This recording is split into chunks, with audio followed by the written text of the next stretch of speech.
27 September Pakistan সফরে যাবে বাংলাদেশ নারী ক্রিকেট দল। আনুষ্ঠানিক ঘোষণা বিসিবি, নিরাপত্তার জন্য খেলা হবে শুধু করাচিতে।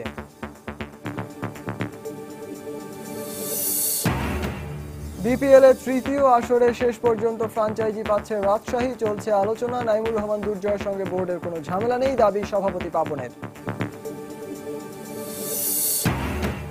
ঈদের ছুটিতে অনুশীলনে ব্যস্ত বাংলাদেশ অনূর্ধ্ব-19 ফুটবল দল। অক্টোবরের প্রথম সপ্তাহে অনুষ্ঠেয় এএফসি কাপ বাছাই পর্বে ভালো করার প্রত্যয় যুব ফুটবলারদের। মহীশূরে 3 দিনের ম্যাচে কর্ণাটকের বিপক্ষে 4 উইকেটে হার মুমিনুলদের। ইনজুরিতে পড়ে বাংলাদেশ সফরে ছিটকে গেলেন ওজি পেসার প্যাট কামিন্স, ডাক পেলেন ফকনার।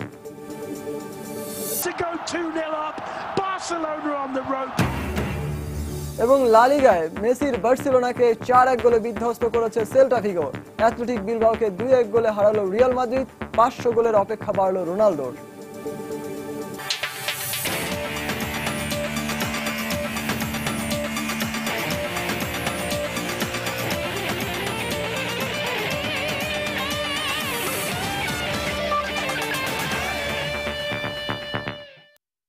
সারা বিশ্বের খেলাধুলাকে নিয়ে আমাদের কতই না কৌতূহল, আর সবার জন্য মাঠ ও মাঠের বাইরে খেলাধুলার নানা উত্তাপ ছড়ানোর সবশেষ খবর জানাতেই আমাদের নিয়মিত আয়োজন এই খেলার সময়। আর সময়ের এই আয়োজনে আপনাদের সবাইকে স্বাগত জানাচ্ছি আমি সজল মিত্র রিচার্ড। শুরুতেই ক্রিকেট। পাকিস্তান সফরে যাবে বাংলাদেশ নারী জাতীয় ক্রিকেট দল। বৃহস্পতিবার দুপুরে নিজ বাসায় নারী ক্রিকেট দলের পাকিস্তান সফর আনুষ্ঠানিকভাবে নিশ্চিত করলেন বিসিবির সভাপতি নাজমুল হাসান পাপন। 2টি ওয়ানডে ও সমান টি-20 খেলতে এ মাসের 27 অথবা 28 তারিখে পাকিস্তানের উদ্দেশ্যে দেশ ছাড়বে সালমার দল। 2 ভেন্যুতে খেলা হওয়ার কথা থাকলেও নিরাপত্তার জন্য আপাতত সিদ্ধান্ত খেলা হবে করাচিতে। সরকারের সবুজ সংকেত আগেই মিলেছে, তাই পাকিস্তান সফরে দেশের ক্রিকেটের সর্বোচ্চ প্রশাসনের আনুষ্ঠানিক ঘোষণার অপেক্ষা কদিন হলো। যদিও নিরাপত্তার কারণে অনেক আলোচিত এই সফরের ব্যাপারে বিসিবি আগে থেকেই ইতিবাচক মনোভাব দেখিয়েছে। সেই ধারাবাহিকতায় বোর্ড প্রধান পাকিস্তান সফর নিশ্চিত করলেন আনুষ্ঠানিকভাবে। তবে নিরাপত্তার স্বার্থে খেলার ভেন্যু আপাতত করাচি। যেন রাষ্ট্রপতি প্রধানমন্ত্রীরা যখন মুভ করে তখন যে সিকিউরিটিটা পাওয়া যায়, সো আমরা বলেছি এটা তারা অ্যাকসেপ্ট করেছে। এখন মোটামুটি ভাবে আমরা বলতে পারি যে সিকিউরিটি ইস্যুতে আমাদের আর কিছু বলার নেই। ওটারই পরিপ্রেক্ষিতে চিন্তা করেছি যে এখান থেকে আমাদের বাংলাদেশ টিম 27 বা 28 তারিখে ওরা যাবে। করাচিটা অলরেডি কনফার্ম করে দিতে বলেছি আমি আজকে সকালে। লাহোরটা এখনো আমরা শিওর না, একটু মানে আজকের মধ্যে একটা ডিসিশন হয়তো আমরা নিয়ে নিব। সন্ত্রাসবাদের জন্য বিশ্বের সবচেয়ে সমালোচিত পাকিস্তান পিসিবি থেকে সর্বোচ্চ নিরাপত্তা পাওয়ায় যখন বিসিবি বাংলাদেশ নারী ক্রিকেট দল পাঠাবে তখন প্রশ্ন মাশরাফি সাকিবরা নয় কেন? এমন প্রশ্নে বিসিবি সভাপতি বল ঠেলে দিলেন ক্রিকেটের সর্বোচ্চ সংস্থা আইসিসির কোর্টে। আমাদের ছেলেদের ব্যাপারে যে জিনিসটা আমরা যে স্ট্যান্ডটা নিয়েছি যে আমরা প্রথমে কেন যাব, সো আমি এটা আইসিসির উপরে রেখেছি যে অন্য দেশগুলো যদি যায় যাব। বিভিন্ন সূত্রের মতে পাকিস্তান সফরে যেতে অনেক নারী ক্রিকেটারের নাকি আপত্তি আছে, যার আজ পাওয়া যায় কদিন আগে বিসিবি নারী ক্রিকেটারদের নির্দেশ দেয় দেশের গণমাধ্যমে যেন পাকিস্তান সফরের ব্যাপারে কোনো মন্তব্য না করে। তাই বোর্ড প্রধান পাপন কি পাকিস্তান সফরের ব্যাপারে কখনো কথা বলেছেন সালমা লতাদের সাথে? অনেকে প্রথম দিকে একটু চিন্তিত ছিল। সিকিউরিটির প্রেজেন্টেশন নাকি ওরা দেখেছে, আমাকে যেটা বললো সবকিছু দেখে দে আর স্যাটিসফাইড, ওরা এখন যেতে চায়। সবকিছু ঠিক থাকলে 11 দিনের সফর শেষে 7 অক্টোবর দেশে ফেরার কথা রয়েছে বাংলাদেশ জাতীয় নারী ক্রিকেট দলের। হুমায়ুন কবির রোজ, সময় সংবাদ, ঢাকা। অবশেষে বিপিএল এর তৃতীয় আসরে দল পেতে যাচ্ছে রাজশাহী। আজ বিসিবির সভাপতি নাজমুল হাসান পাপন বিষয়টি নিশ্চিত করেন। তিনি বলেন, বিপিএল এ দল চূড়ান্ত হবার পর রাজশাহীর ফ্র্যাঞ্চাইজির জন্য অনেকে আগ্রহ দেখান। এজন্য তিনি বিপিএল এ গভর্নিং বডির সঙ্গে কথা বলবেন বলেও জানান। এরই মধ্যে বিসিবি বিপিএল এর তৃতীয় আসরের জন্য 6টি দলের নাম ঘোষণা করে, কিন্তু সেখানে বাদ পড়ে রাজশাহীর নাম। কারণ তখন রাজশাহীর ব্যাপারে কোনো আবেদন জমা দেয়া হয়নি। অথচ বিপিএল এর গেল 2 আসরে দাপটের সঙ্গে খেলেছে দুরন্ত রাজশাহী দলটি। 2 আসরেই সেমিফাইনাল খেলেছিল দলটি, কিন্তু এবার বিসিবির জামানত জমা দেওয়ার শর্ত পূরণ না করায় বাদ দেয়া হয় দুরন্ত রাজশাহীকে। তাই এ নিয়ে রাজশাহীবাসীর ক্ষোভ ছিল। অবশেষে কয়েকটি প্রতিষ্ঠান সিন্ডিকেট হয়ে রাজশাহী দল কিনতে বিসিবিকে অনুরোধ করে। তার প্রেক্ষিতে বিসিবি সভাপতি বিপিএল কমিটির সঙ্গে এ দল নিয়ে আলোচনা করবেন বলে জানান। He's gone for it as well, and he struck gold. সম্প্রতি গণমাধ্যমে খবর প্রকাশ হয়েছে বিসিবির ক্রিকেট অপারেশনস কমিটির চেয়ারম্যান নাইমুর রহমান দুর্জয় বোর্ডে নানা সমস্যায় আছেন।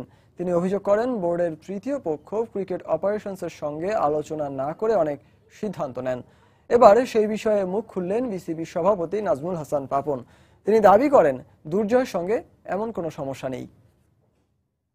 কাগজে কলমে হয়তো এটা নাই, কিন্তু এই টিম সিলেকশন, কে খেলবে কোন ম্যাচে, ম্যানেজার, কোচ, এই সমস্ত কিছু বিষয়ে কিন্তু আমি টোটালি ইনভলভড এবং আমি প্রত্যেকটা জিনিস কিন্তু নিজে দেখি। এখন এটার জন্য অনেকের হয়তো একটু অসুবিধা হতে পারে, কখন কি হচ্ছে না হচ্ছে ওদের সাথে কথা বলছি, কোচের সাথে আমি কন্টিনিউয়াসলি কথা বলছি, সো ইটস সবার সাথেই কথা বলছি, ডাইরেক্টরদের সাথে কথা বলছি, সুজনের সাথে কথা বলছি। কেন এই কথাটা তার মনে হচ্ছে আমি ঠিক বুঝতে পারছি না, কারণ কোচ আর তার মাঝে যদি কোনো সমস্যা থেকে থাকে, আমি জানি না, ও যদি কোনো সমস্যা থেকে থাকে তাহলে এটা কেউ করাচ্ছে, এইটা আমার মনে হয় না। ক্রিকেট বিশ্বে ব্যাটসম্যানদের ভেতর যারা গতির ভীতি তৈরি করতে সক্ষম সেই পেসারদের ক্রিকেট ক্যারিয়ারের অন্যতম আতঙ্কের নাম সাইড স্ট্রেন ইনজুরি, যা একজন বোলারের ক্রিকেট জীবনের সমাপ্তি টেনে দিতে সক্ষম। বিভিন্ন সময়ে সাইড স্ট্রেন ইনজুরিতে ভুগেছেন বাংলাদেশের পেসাররাও, যার সাম্প্রতিক শিকার তরুণ পেসার তাসকিন। পেসারদের এই ইনজুরির কারণ ও সমাধান নিয়ে কথা বলেছেন বাংলাদেশ ক্রিকেট বোর্ডের চিকিৎসক দেবাশিস চৌধুরী। ফার্স্ট ওভারের কয়েকটা বল করেই দেখতেছিলাম যে একটু জায়গায় ডিসকমফোর্ট ফিল হচ্ছিল এবং বল যত আরো করতেছিলাম তত আস্তে আস্তে জায়গাটা একটু লাগতেছিল। জাতীয় দলের তারকা বোলার তাসকিন আহমেদ বাংলাদেশ ক্রিকেটের শীর্ষস্থানীয় পেসারদের মধ্যে অন্যতম হিসেবে বিশ্বে ইতোমধ্যেই যিনি নিজের শক্ত অবস্থান তৈরি করেছেন। তবে পেস বোলারদের আতঙ্ক হিসেবে পরিচিত সাইড স্ট্রেন ইনজুরির সাম্প্রতিক শিকার এই টাইগার বোলার। পাশাপাশি রয়েছে হাঁটুর ইনজুরিও। কেন তাসকিনের এই ইনজুরি, এই প্রশ্নের উত্তর জানালেন বাংলাদেশ ক্রিকেট বোর্ডের চিকিৎসক ডাক্তার দেবাশিস চৌধুরী। নিজের মাংসপেশিকে অতিরিক্ত ব্যবহারের কারণেই এই ইনজুরির শিকার হয়েছেন তাসকিন। রিসেন্টলি তাসকিন আবার ইনজুর্ড হওয়াতে আবার সাইড স্টেনের ব্যাপারটা সবার সামনে চলে এসছে। তাসকিনের ব্যাপারটা, তাসকিনের আরও কিছু ইনজুরিতে তাসকিন ভুগছে। তাসকিনের ক্ষেত্রে নি ইনজুরি এবং ওর ব্যাকে যে সমস্যা আছে সবগুলি কিন্তু ওর সাইড স্টেনে কন্ট্রিবিউট করতে পারে। এদিকে বোলাররা একটানা বেশি গতিতে বল করলে এই সাইড স্ট্রেন ইনজুরিতে আক্রান্ত হওয়ার সম্ভাবনা বেড়ে যায়, এমনটাই জানালেন বিসিবি চিকিৎসক। স্ট্রেন হচ্ছে পাঁজরের একটা ব্যথা, পাঁজরের নিচের অংশের একটা ব্যথা, এবং এই ইনজুরিটা সাধারণত পেস বোলারদের মধ্যে খুব বেশি দেখা যায়। এবং এই ইনজুরির সবচেয়ে খারাপ দিকটা হচ্ছে একবার যদি ইনজুরিতে আক্রান্ত হয় কোনো এক প্লেয়ার, এটা বারবার হতে পারে। তবে সাইড স্ট্রেনের ইনজুরিকে এড়ানোর উপায়ও রয়েছে। এই ব্যাপারে বিসিবির চিকিৎসক দেবাশিসের পরামর্শ, বোলিংয়ের সময় সতর্ক থাকার পাশাপাশি শরীরের মাংসপেশির উপর বেশি চাপ প্রয়োগ না করলে সাইড স্ট্রেনের ঝুঁকি এড়ানো সম্ভব। পেস বোলারের কিছু রিচুয়াল ফলো করা উচিত, যে নিজস্ব স্ট্রেচিং প্রোগ্রাম, নিজস্ব স্ট্রেংথেনিং প্রোগ্রাম এগুলো ফলো করা উচিত। ওভারের 6টা ডেলিভারি যেন একই স্পিডে না দিয়ে, এখানে বোলার যদি স্পিডে ভ্যারিয়েশন আনতে পারে তাহলে হয়তো চাপটা কম পড়ে। বাংলাদেশের কোনো পেস বোলার যেন ভবিষ্যতে এ ধরনের মারাত্মক ইনজুরিতে আক্রান্ত না হয়, এমনটাই প্রত্যাশা এখন টাইগার ভক্তদের। নিয়ামতুল্লাহ বাবু, সময় সংবাদ, ঢাকা। দেখছেন খেলার সময়।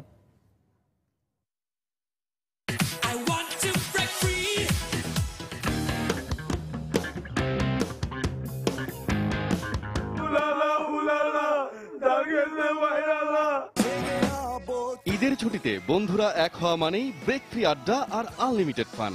তাই তো এয়ারটেল নিয়ে এলো ব্রেক ফ্রি টেলিফিল্ম ফেস্টিভ্যাল। দেশের সবচেয়ে জনপ্রিয় 7টি টেলিফিল্ম দেখতে চোখ রাখো ঈদের দিন থেকে 7 দিন, প্রতিদিন বিকাল 4:30।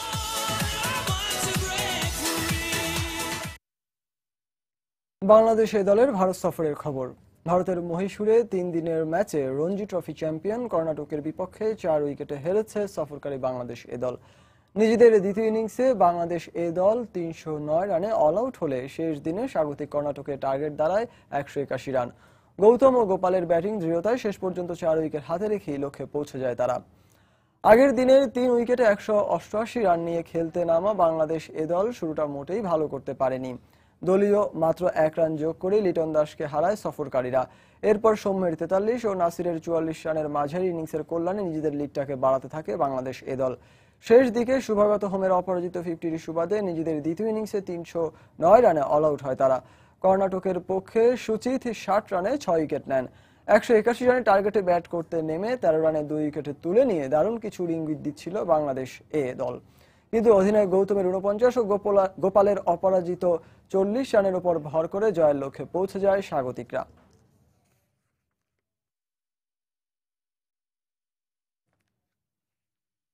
খেলার সময় আরো থাকছে, ক্রিকেট অ্যাসোসিয়েশন অব বেঙ্গল সিএবির সভাপতি হচ্ছেন ভারতের সাবেক অধিনায়ক সৌরভ গাঙ্গুলি। এবং সুইজারল্যান্ডের জুরিখে অনুষ্ঠিত হয়েছে ফিফা ক্লাব বিশ্বকাপের ড্র। বার্সেলোনা অংশ নিল, ইপিএল কিংবা বুন্দেসলিগার কোনো ক্লাব অংশ নিচ্ছে না এবারের আসরে।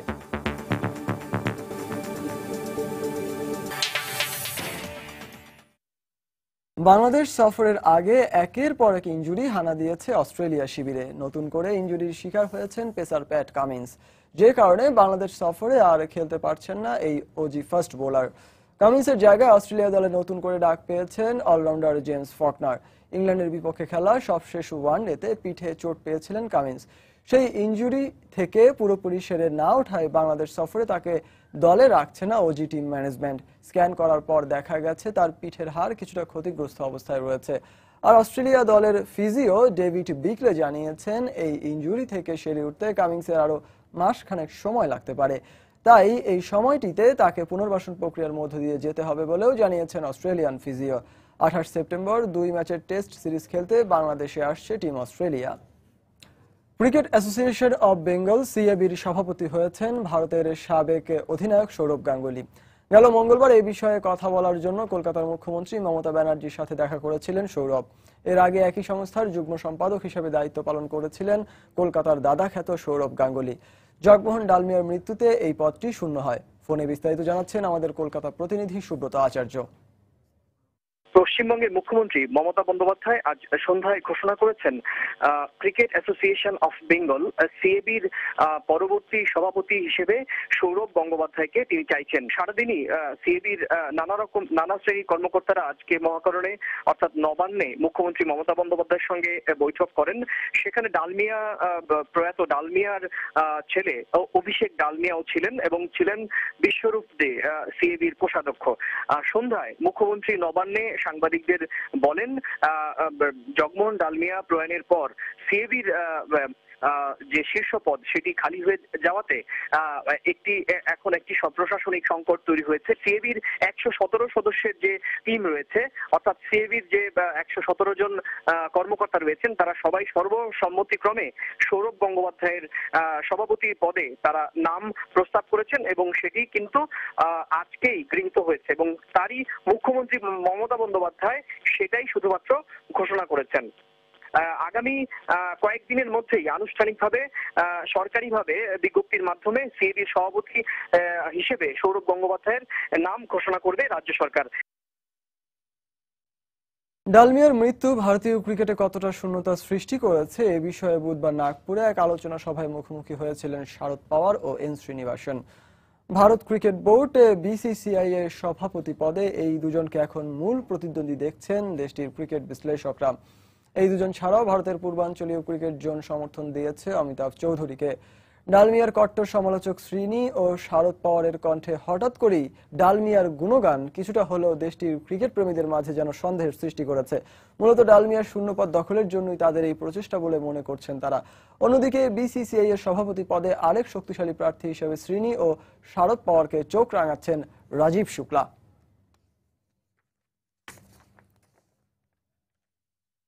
বাংলাদেশ অনূর্ধ্ব 19 ফুটবল দলের খবর। এক সপ্তাহ পর বাংলাদেশের যুবারা ঘরের মাঠে লড়াইয়ে নামছে এএফসি অনূর্ধ্ব 19 বাছাই পর্বের ম্যাচে। তাই পরিবারের সাথে ঈদের ছুটি কাটানোর বদলে তরুণরা ব্যস্ত অনুশীলনে। ঈদের দিনটি বিশ্রামে কাটিয়ে তারা আবার নেমে পড়বেন অনুশীলনে। সেই সাথে আসন্ন ম্যাচে ভালো ফলাফল করার দৃঢ় প্রত্যয় যুবাদের। ঈদুল আজহাকে কেন্দ্র করে কর্মব্যস্ত এখন সারা দেশ। শেষ হয়ে গেছে ঈদের জামাতের সব প্রস্তুতি। এমনই এক অস্থায়ী ঈদগাহ ময়দানের পাশে অনুশীলনে ব্যস্ত বাংলাদেশ অনূর্ধ্ব 19 দলের যুবা ফুটবলাররা।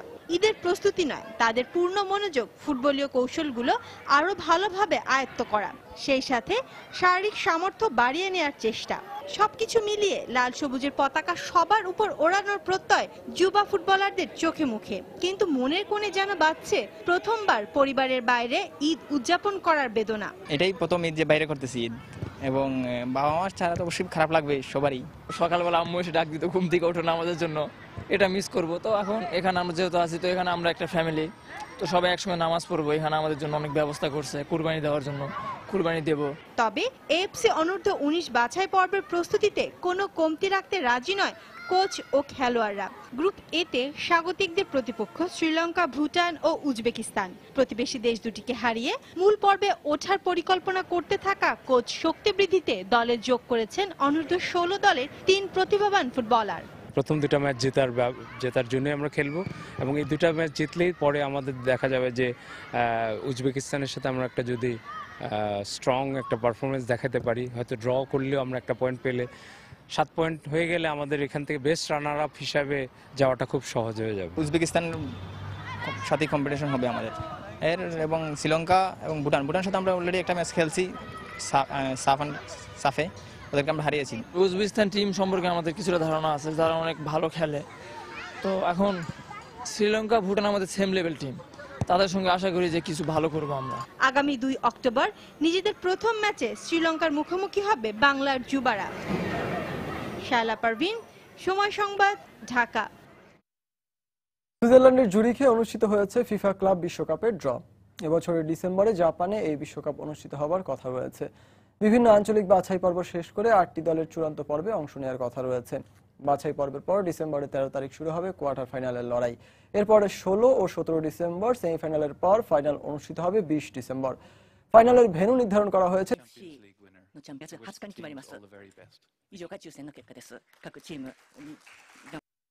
লা লিগার খবর। স্প্যানিশ লা লিগায় এবারের মৌসুমে প্রথম হারে স্বাদ পেল বর্তমান চ্যাম্পিয়ন বার্সেলোনা। স্তাদিও দি বালাইদোসে কাতালান জায়ান্টদের 4-1 গোলে বিধ্বস্ত করেছে সেল্টা ভিগো। অন্যদিকে ক্রিস্টিয়ানো রোনালদোর ক্যারিয়ারের 500তম গোলের মাইল ফলক স্পর্শ করা না হলেও জয়ের ধারা অব্যাহত রেখেছে রিয়াল মাদ্রিদ। করিম বেনজেমার জোড়া গোলে অ্যাথলেটিক বিলবাওকে 2-1 গোলে হারিয়েছে মাদ্রিদিস্তানরা। চ্যাম্পিয়নরা দলে ফেরেন সুয়ারেজ, ইনিয়েস্তা, জেরার্ড পিকেরা। ঘরের মাঠে সেল্টা ভিগো কঠিন প্রতিপক্ষ হলেও এদিন শুরু থেকেই আক্রমণাত্মক খেলতে থাকে বার্সা, কিন্তু সেল্টা গোলরক্ষক আলভারেজের দৃঢ়তায় গোল পায়নি বর্তমান চ্যাম্পিয়নরা। তবে ম্যাচের 26 মিনিটে দারুণ দেন আসপাস। এরপর আর ম্যাচে ফিরতে পারেনি লুই এনরিকের দল। অবশ্য খেলার 80 মিনিটে বার্সার হয়ে সান্ত্বনাসূচক একটি গোল শোধ করেন নেইমার। আর ম্যাচ শেষ হবার 7 মিনিট আগে জন গুইদেত্তি স্বাগতিকদের হয়ে চতুর্থ গোল করলে দীর্ঘ 11 বছর। এদিকে ক্রিস্টিয়ানো রোনালদোর ক্যারিয়ারের 500তম গোলের মাইল ফলক স্পর্শ করার ম্যাচে সান মামেস স্টেডিয়ামে অ্যাথলেটিক বিলবাওয়ের মুখোমুখি হয় রিয়াল মাদ্রিদ। নিজেদের মাঠে খেলা সবশেষ ম্যাচে রিয়ালের বিপক্ষে জয় পাওয়ায় বেশ উজ্জীবিত ছিল লস লিওনিজরা। তবে বেল রদ্রিগেজ না থাকলেও তাদের অভাব খুব একটা বুঝতে দেননি বেনজেমা রোনালদোরা। ম্যাচের 19 মিনিটে ফ্রেঞ্চ স্ট্রাইকার বেনজেমার গোলে লিড পায় মাদ্রিদিস্তানরা। কয়েক মিনিট পরই লিড দুগুণের সুযোগ পেয়েও বেনজেমা তা কাজে লাগাতে পারেননি। ফলে 1-0 গোলের লিড নিয়ে প্রথমার্ধ শেষ করে রাফা বেনিতেজের দল।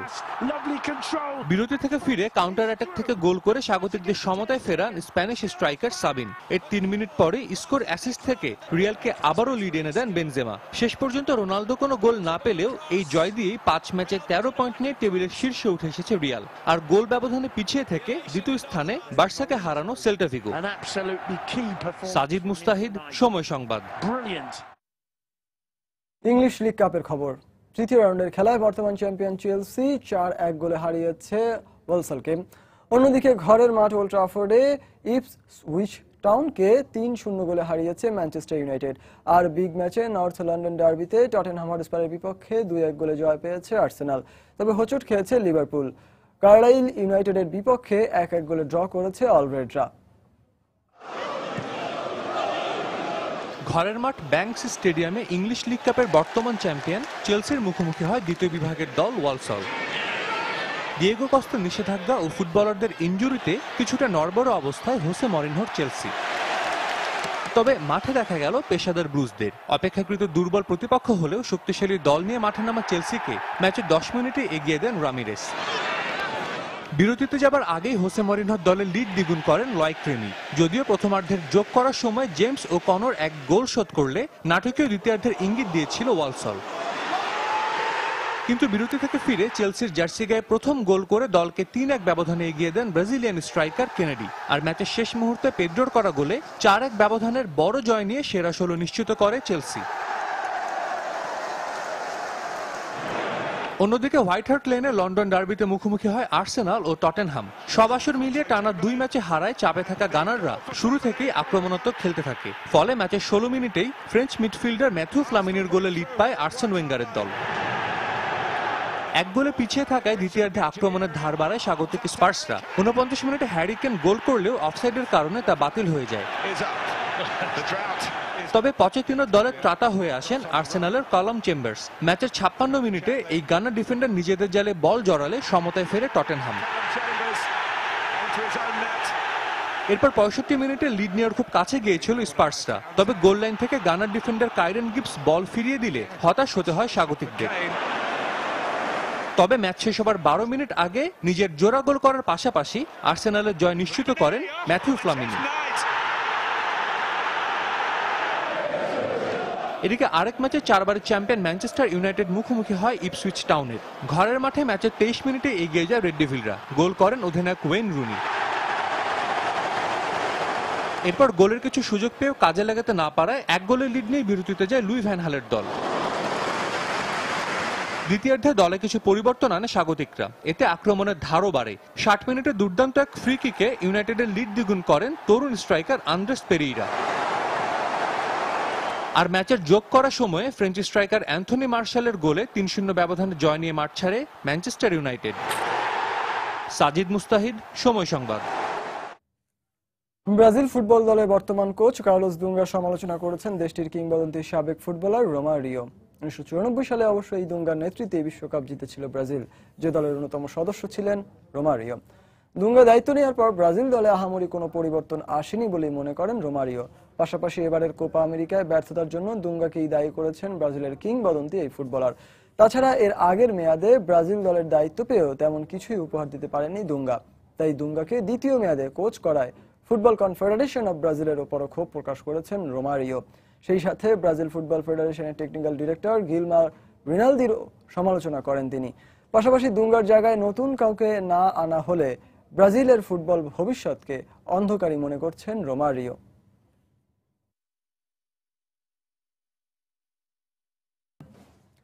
ইউনিসেফের শুভেচ্ছা দূত সার্বিয়ান টেনিস তারকা নোভাক জোকোভিচ সার্বিয়ার বেলগ্রেডে অবস্থিত ইউনিসেফের শিশু বান্ধব শরণার্থী শিবির পরিদর্শন করেছেন।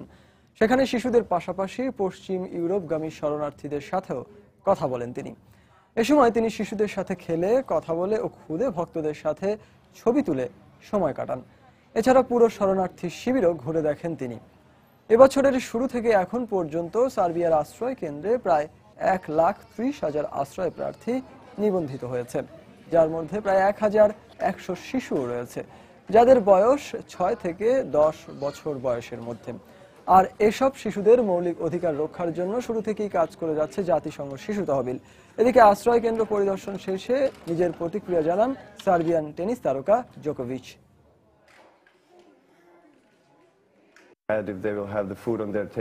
এখানে যে শিশুরা রয়েছে তারা আজ যা পেয়েছে আগামীকাল তা পাবে কিনা সে ব্যাপারে কোনো নিশ্চয়তা নেই। তারা জানে না কোথায় গিয়ে এই যাত্রা শেষ হবে। তাদের এমন অবস্থায় আমি খুবই কষ্ট পেয়েছি। তাই সবাইকে শরণার্থীদের প্রতি ভালো আচরণ করার অনুরোধ জানাচ্ছি। আমরা সবাই যদি আরেকটু দায়িত্বশীল হই তাহলে এই শিশুদের মৌলিক অধিকার রক্ষা করতে পারবো। প্যারাশুট নিয়ে আকাশ থেকে মাটিতে নেমে আসার এক রোমাঞ্চকর খেলা প্যারাগ্লাইডিং। ইউরোপ আমেরিকার এই জনপ্রিয় খেলাটি বর্তমানে আফগানিস্তানেও বেশ পরিচিত। তাই ইদানিং কাবুলের আকাশে প্যারাশুট নিয়ে ভেসে বেড়াতে দেখা যাচ্ছে আফগান তরুণ তরুণীদেরকেও। যুদ্ধবিধ্বস্ত আফগানিস্তানের সামরিক ট্যাঙ্কার হেলিকপ্টারের পাহারায় অভ্যস্ত বাসিন্দারা এবারে দেখলো এক নতুন দৃশ্য। উঁচু পাহাড়ের ওপর থেকে এক আফগান নারী লাফিয়ে পড়েন প্যারাশুট নিয়ে। এরপর মুক্ত পাখির মতো উড়তে উড়তে নেমে আসেন মাটিতে। এই আফগান নারী প্যারাগ্লাইডিং দলের একজন সদস্য। সম্প্রতি আফগানিস্তানে তৈরি হয়েছে প্রথম প্যারাগ্লাইডিং দল। আর দুঃসাহসিক এ খেলায় পুরুষদের পাশাপাশি আগ্রহী অনেক আফগান নারীও। রক্ষণশীল আফগান সমাজে নারীরা পর্দা প্রথা মেনে সব কাজে অংশ নিলেও 90-এর দশকে তালেবানি শাসনামলে নারীদের গৃহবন্দী করে ফেলা হয়। বর্তমানে নাজুক নিরাপত্তা পরিস্থিতির মাঝেও শান্তিকামী অনেক নারী যোগ দিয়েছেন এই প্যারাগ্লাইডারদের দলে। যে কোনো খেলাধুলাই আমার কাছে শান্তির প্রতীক। বিশেষ করে আমি যখন প্যারাগ্লাইডিং করছিলাম তখন মনে হয় একদিন আমরাই পারবো আফগানিস্তানে শান্তির বার্তা বয়ে আনতে। কেউ শুনলে বিশ্বাসই করে না যে একজন আফগান নারী হয়ে আমি প্যারাগ্লাইডিং করি। যদিও বর্তমানে দেশের নিরাপত্তা ব্যবস্থা ভালো না, তারপরও আমি আকাশে উঠতে খুব পছন্দ করি। প্রথমবার আমি যখন কাবুলের আকাশে প্যারাগ্লাইডিং শেষে নিচে নেমে আসি, শিশুরা আমাকে ভিনদেশী মনে করেছিল। তবে এখন অনেকের মাঝেই এই দুঃসাহসিক খেলাটির বিষয়ে আগ্রহ তৈরি হয়েছে এবং দিন দিন আমার প্রশিক্ষণার্থীর সংখ্যাও বাড়ছে। প্যারাগ্লাইডিং এর সরঞ্জাম বেশ ব্যয়বহুল হওয়ায় $500 খরচ করে যে কেউ 2 সপ্তাহের জন্য প্রশিক্ষণ নিতে পারেন এই রোমাঞ্চকর খেলার। দেশের সার্বিক পরিস্থিতি ভালো হওয়ার পর প্যারাগ্লাইডারদের সংখ্যা আরো বাড়বে বলে বিশ্বাস দলটির।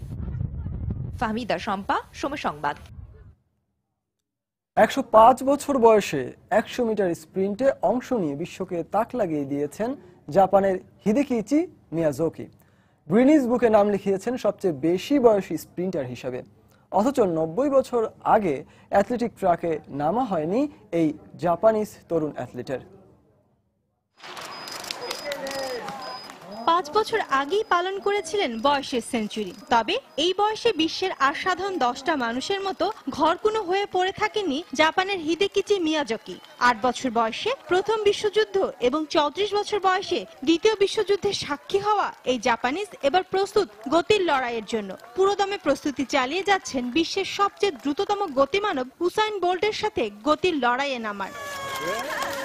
মিয়াজোকির স্বপ্নটা পূরণ করতে হয়তো আর কিছুদিন অপেক্ষা করতে হবে, কিন্তু এই ফাঁকে ঠিকই সবচেয়ে বেশি বয়সী স্প্রিন্টার হিসেবে গ্রিনিজ বুকে নাম লিখিয়েছেন 105 বছর বয়সী এই জাপানিজ তরুণ। কিয়োটো অ্যাথলেটিক স্টেডিয়ামে 100 মিটার স্প্রিন্ট শেষ করতে মিয়াজোকি সময় নেন 42.22 সেকেন্ড।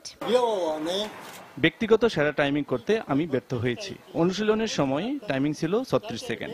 ডাক্তাররা অবাক হয়েছে, কিন্তু ভালো স্বাস্থ্যের জন্যই সবকিছু সম্ভব হয়েছে। 34.10 সেকেন্ড সেরা টাইমিং নিয়ে মিয়াজোকি চ্যালেঞ্জ জানিয়েছেন তার থেকে 76 বছর বয়সের ছোট বিশ্বের দ্রুততম মানব উসাইন বোল্টকে। শায়লা পারভিন, সময় সংবাদ। এ পর্যায়ে খেলার সময় শিশু সংবাদগুলো জানিয়ে দিচ্ছি আর একবার। 27 সেপ্টেম্বর পাকিস্তান সফরে যাবে বাংলাদেশের নারী ক্রিকেট দল। আনুষ্ঠানিক ঘোষণা বিসিবি। নিরাপত্তার জন্য খেলা হবে শুধু করাচিতে। বিপিএল এর তৃতীয় আসরে শেষ পর্যন্ত ফ্র্যাঞ্চাইজি পাচ্ছে রাজশাহী। চলছে আলোচনা। নাইমুর রহমান দুর্জয়ের সঙ্গে বোর্ডের কোনো ঝামেলা নেই, দাবি সভাপতি পাপনের। ঈদের ছুটিতে অনুশীলনে ব্যস্ত বাংলাদেশ অনূর্ধ্ব 19 ফুটবল দল। অক্টোবরের প্রথম সপ্তাহে অনুষ্ঠেয় এএফসি কাপ বাছাই পর্বে ভালো করার প্রত্যয় যুব ফুটবলারদের। মহীশূরে 3 দিনের ম্যাচে কর্ণাটকের বিপক্ষে 4 উইকেটে হার মুমিনুনদের। ইনজুরিতে পড়ে বাংলাদেশ সফর থেকে ছিটকে গেলেন অজি পেসার প্যাট কামিন্স। ডাক পেলেন ফকনার।